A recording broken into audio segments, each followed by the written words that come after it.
Hey, this is Charles with Charlotte Area Historical Gamers, and today we're going to take a look at the expansion pack for Command & Colors Tricorne, which is called the French and More.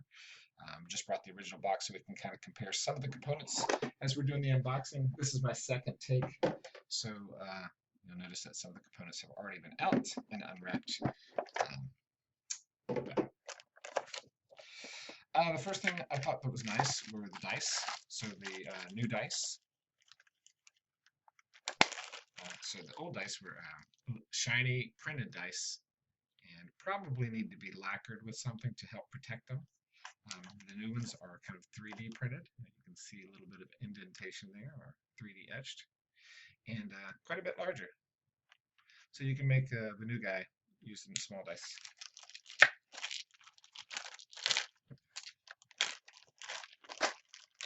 So we've got some new blocks for the Americans, Continental. Some more white blocks. And the colors seem to match really well to the originals. There's no problem there. Same size. No obvious differences between the original game and the expansion.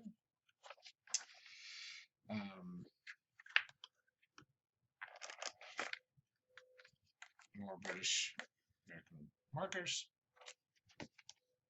It's kind of funny, when I ordered this, I thought I was ordering French Indian, but I do not see any Indians in here, which I was kind of surprised. But it still looks pretty good. Towels look of very good quality, very similar to the original. Same thickness. I've got some French markers here.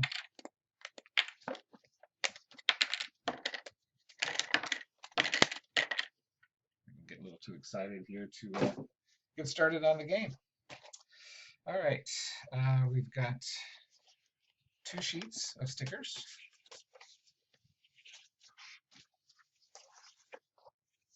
More tiles.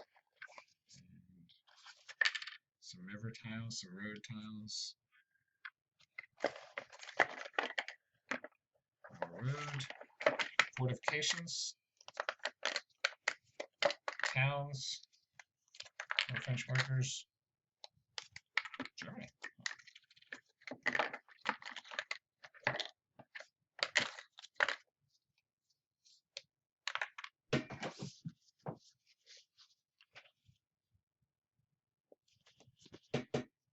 And I like the artwork on these, but they seem to be just a bit blurry. And I think that was a problem with the original game too. It was just, it would look the same as the original, but it just seems really, I don't know if you can see that or not, but it's just a tiny, it's not really focusing.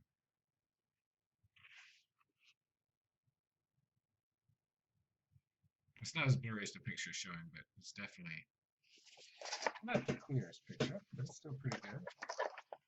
You can definitely tell who it is from across the board. New unit and reference charts. Highland Infantry. Infantry.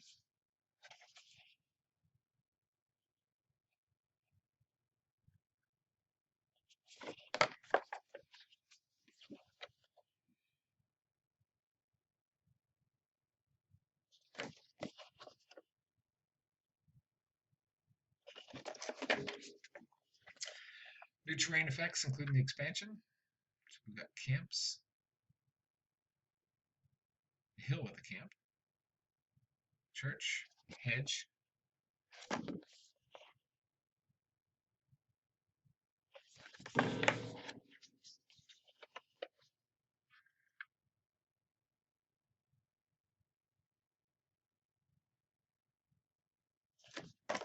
Same thing.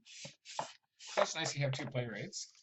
And then also the rule book and the scenario book are all in one. So we'll take a look at the scenarios first. And I compared this to another game with the same type of theme, had the same type of scenarios, and I was kind of curious how they would play out. I haven't played it yet, but it looks like this is doing a really good job. So the other game that I was looking at was Hold the Line, by Worthington Games, and I've always really enjoyed that one. And I was kind of curious how they were going to do Kings Mountains, where the Americans are surrounding the British. And what they did was they set the retreat rules to where the British have to retreat towards the camps, which are located here. So instead of making the British retreat back into a trapped um, American forces and things like that. So it looks really neat. There's a little less terrain, so in the hold the line version, there's a lot of terrain around the open field, and this seems to have more open movement and less terrain to hide in. So I'm curious how this is going to play out. I'm really excited about that one, just because it's close to here in Fort Mill, and I like the level of complexity that's been added to the game without making it too complex. I haven't played it yet, so it may or may not be more or less complex than what it looks like. But I like the way the terrain is laid out.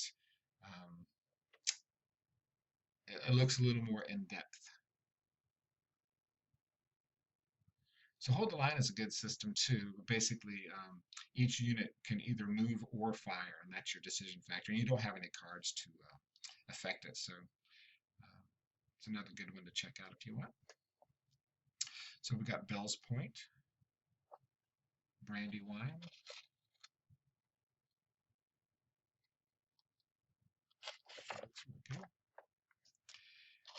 Brandywine British Flank Attack. So I'm wondering if you could connect these together if you had a couple games of this. It'd be expensive though, but you could probably make your own board. I've actually been working on making my own tiles using 2-inch MDF, spray painting them and just painting blue across the middle here. And been working on that, and then also some British fortifications here. So it will probably look better with miniatures.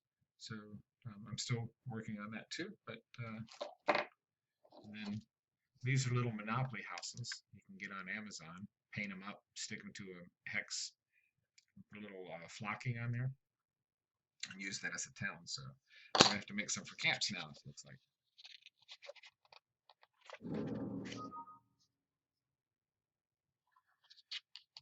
Savannah.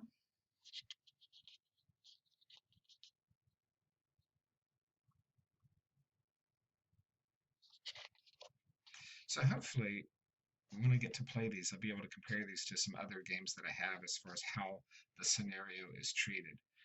Another one I like is the Great Battles of the American Revolution, and they do have a scenario for Savannah, which has a beautiful map if you ever get a chance to look at that. Springfield, and here's Kings Mountain again.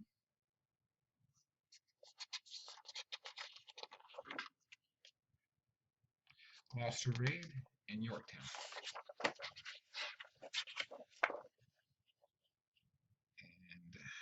Looks like the rules are basically the same for the introduction and how the commands and color systems works.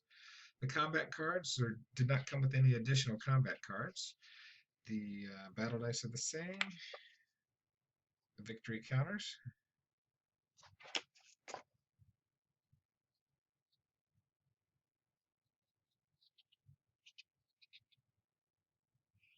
So I'm wondering if what's in red is the difference.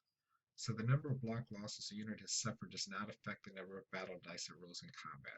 A single block remains the same strength as a unit with full strength. I'm pretty sure that's the way it's always been.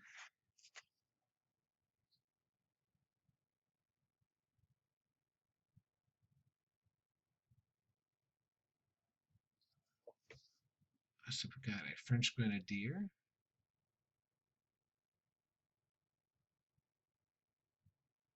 It's a +1.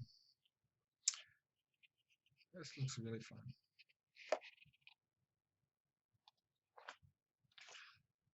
New terrain, churches, go with the camp.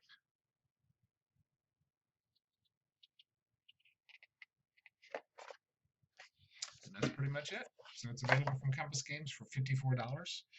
And I hope you enjoy the unboxing. Take care. Bye.